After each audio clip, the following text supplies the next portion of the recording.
A Minsky moment, named after the economist Hyman Minsky, refers to a sudden and severe market collapse or financial crisis triggered by the unwinding of excessive debt levels that have built up during a period of prolonged economic stability and optimism. This concept revolves around the idea that periods of financial stability and prosperity often led to complacency and a gradual accumulation of debt, which eventually reaches a tipping point where it becomes unsustainable. When this point is reached, a sudden shift in market sentiment can lead to a rapid and widespread deleveraging, causing asset prices to plummet, credit to dry up, and economic turmoil to ensue.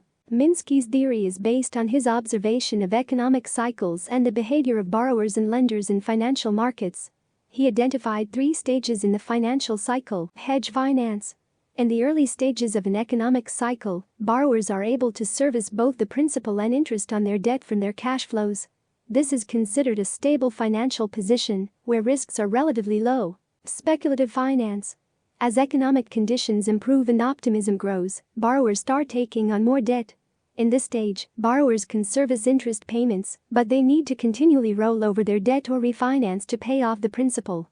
The reliance on refinancing introduces higher risks. Ponzi finance.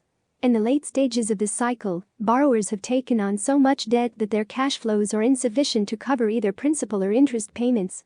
They rely heavily on the appreciation of asset values to generate enough funds to service their debt.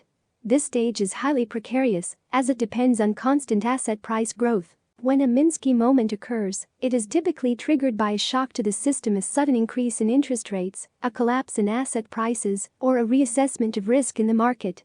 As borrowers struggle to refinance or sell assets to meet their obligations, panic sets in, leading to a downward spiral of asset sales, falling prices, and reduced lending. This can result in a severe economic downturn or even a full-blown financial crisis. The 2008 global financial crisis is often cited as a prime example of a Minsky moment. During the years leading up to the crisis, a period of prolonged economic stability and low interest rates led to the accumulation of risky mortgage debt. When the housing bubble burst and borrowers began defaulting on their mortgages, the financial system faced a sudden deleveraging event that triggered a severe recession. In conclusion, a Minsky moment refers to a critical juncture in the economic cycle when excessive debt accumulation, fueled by periods of optimism, leads to a sudden and dramatic market collapse or financial crisis. It serves as a reminder of the inherent instability that can arise when borrowing and lending practices become unsustainable, emphasizing the importance of prudent financial management and risk assessment.